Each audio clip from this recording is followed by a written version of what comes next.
Travailler avec un courtier en 2025, c'est tellement inutile! Je pense pas.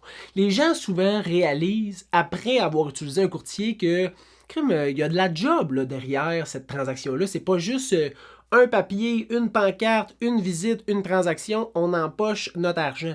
Ça n'a pas rapport. Les gens réalisent le plus-value d'avoir un courtier dans leur transaction. Puis ça, c'est quelque chose qui passe là, sous le radar. Les gens vont souvent dire là, que c'est plus utile, que maintenant avec l'Internet, c'est pas nécessaire.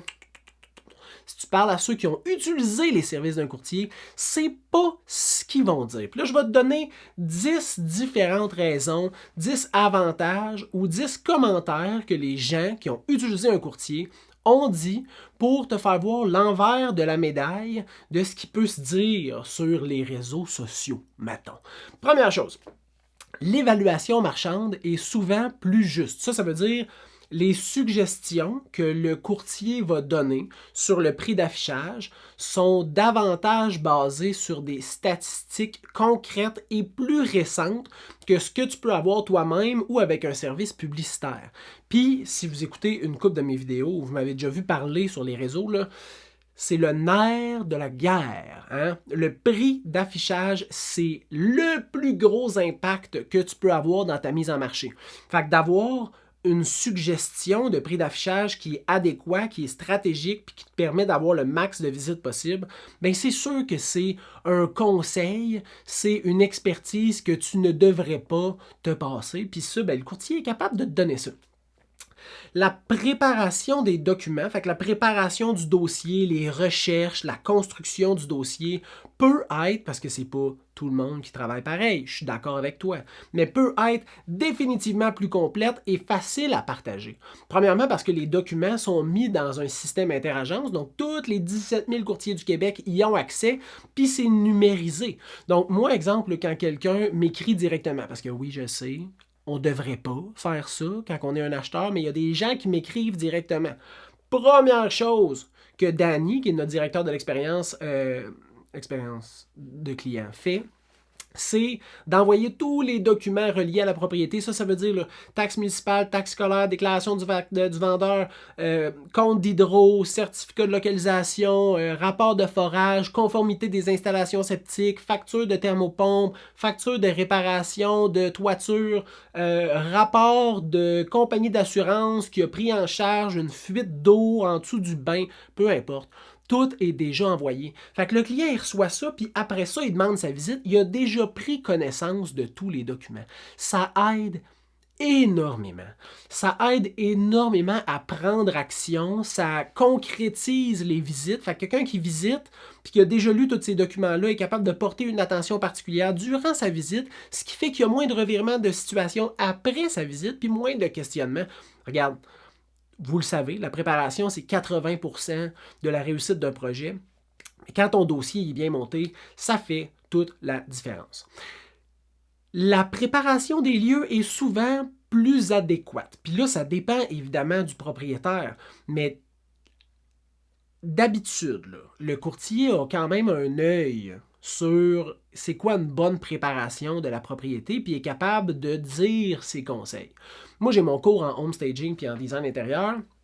Quand je fais le tour de la propriété, je vais dire tout ce que je ferais. Là, les propriétaires, des fois, ils ne peuvent pas tout faire. Ils ne veulent pas tout faire. Hein? Des fois, c'est la capacité, des fois, c'est la volonté. Mais moi, je vais dire tous mes conseils. Puis quand les clients suivent 100% des conseils, c'est sûr qu'on a une meilleure préparation des lieux en vue des photos, de la vidéo, des plans 2D, de la mise en marché, des visites libres, puis ça augmente drastiquement la probabilité d'avoir une vente profitable et davantage profitable que si on fait juste une petite préparation, puis c'est pas grave, on laisse la vaisselle dans l'évier, puis on tasse une affaire, mais on la retasse après quand on passe les visites, quand on fait les visites. Quand les conseils sont bien donnés, sont bien suivis, parce qu'il faut qu'ils soient bien suivis pour que les conseils valent quelque chose, là, mais un courtier peut te donner des conseils sur la préparation de ta maison parce qu'il sait qu'est-ce qu'il vend. Puis là, des fois, je vais donner un exemple. Là. Je vais dire, hey, ce trio de 3 cadres-là chez Canac, il est 19,99, ça fitterait parfait ici. Puis ils font comme, ah, c'est lettre, c'est lettre. Je sais que toi, t'aimes pas ça. Mais ce que toi t'aimes, c'est pas important dans la transaction de vente. C'est ce que ça va donner comme image, comme impact, comme vibe dans la pièce. C'est ça qui est important. Les modifications, tu les fais pas pour toi, tu les fais pour l'autre. Fait que t'aimes ça ou non, c'est pas important. Le but, c'est, moi, je sais que ça marche, je te conseille de le faire, puis si tu suis cette recommandation-là, c'est sûr que ça va mieux aller. La mise en marché, elle, est assurément plus complète. Vidéo promotionnelle, vidéo de visite virtuelle, plan 2D, photo de drone, photo au sol, photo HDR. Puis là, tu me diras, hey, j'ai déjà vu des courtiers dans le reflet d'un miroir, prendre ça avec le téléphone cellulaire. Idéalement, ça n'existe pas, cette situation-là, mais le courtier que tu vas choisir, assurément, il ne fera pas ça. Hein, il va prendre des photos de qualité, puis là, quand je dis photos de qualité, là, ça n'a pas besoin d'être les plus belles photos du monde. Ça a juste besoin de faire driver du monde dans la maison. Fait une belle photo bien éclairée, une vidéo de présentation, du contenu publicitaire partageable sur les réseaux sociaux, un plan 2D, ça fait toute la différence. Puis ça, c'est quelque chose qu'un professionnel peut te donner parce qu'il est habitué de travailler avec une équipe ou même dans son équipe, il est habitué d'offrir ce service-là. Puis ça fait une mise en marché complète. Puis là, quand je dis visite virtuelle, je parle pas du...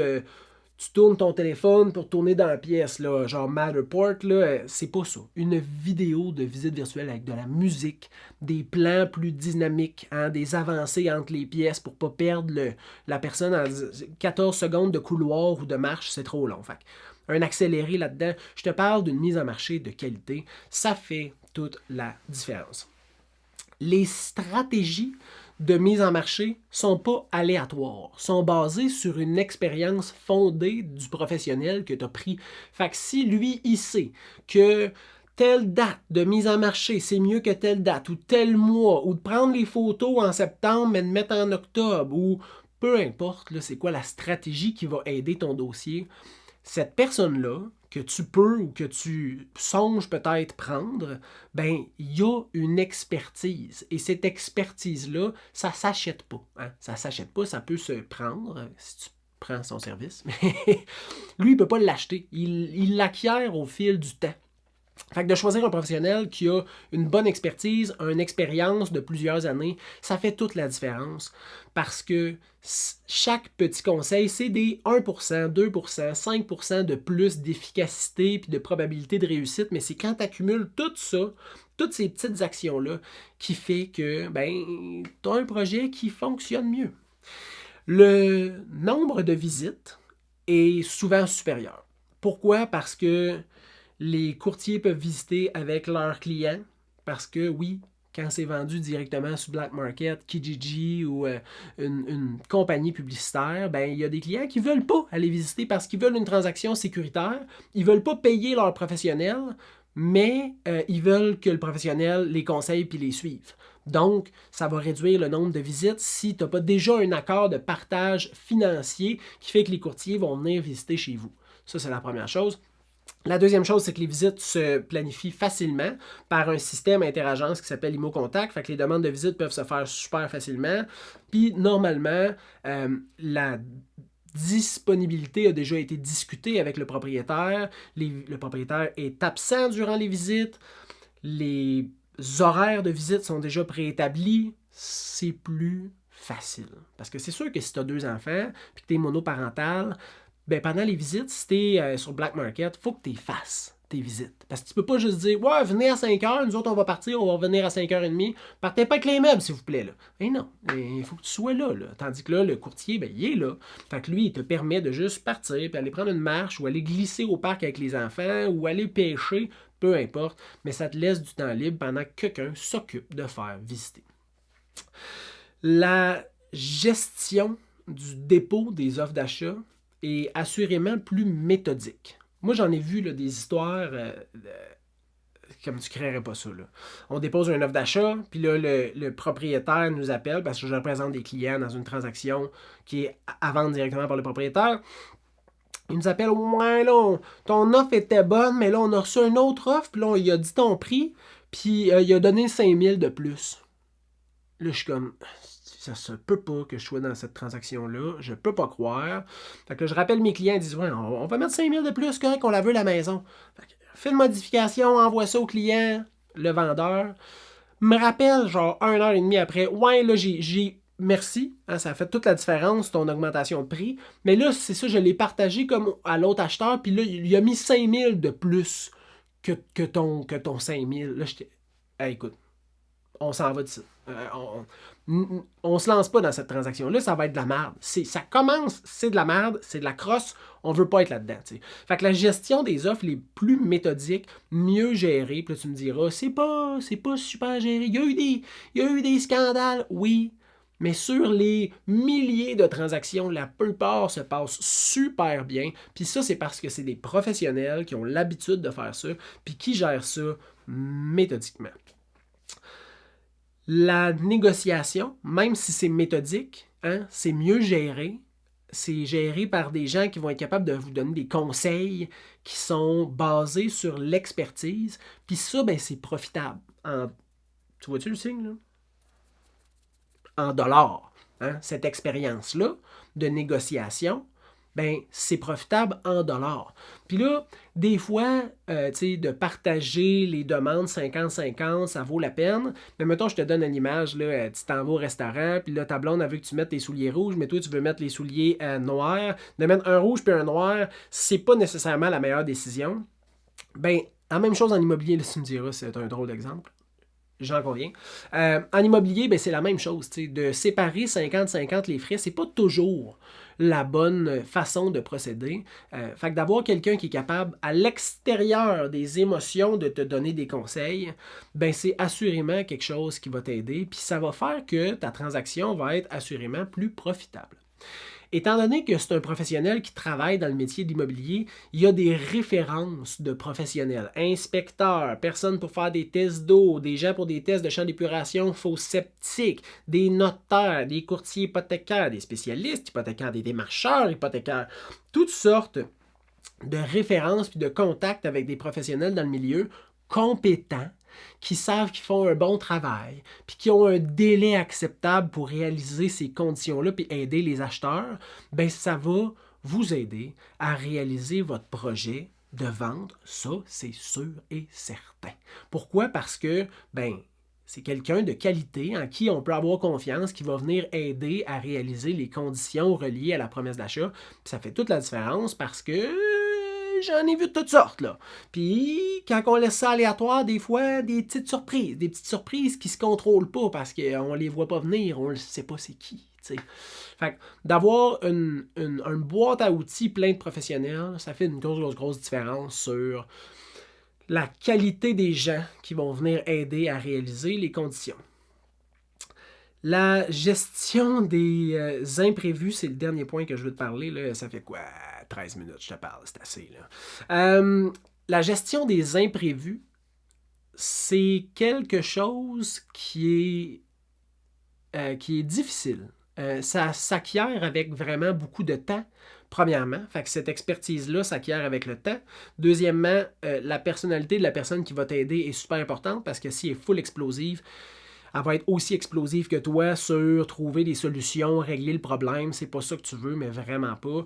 Tu veux quelqu'un qui va être capable de t'aider à y voir clair, à descendre tes émotions, ralentir ta réaction, adoucir tout ça, se sortir du problème pour pas être dans l'émotion, puis trouver c'est quoi la meilleure alternative. Puis je te le dis, là, dans une transaction immobilière, des imprévus, il y en a souvent.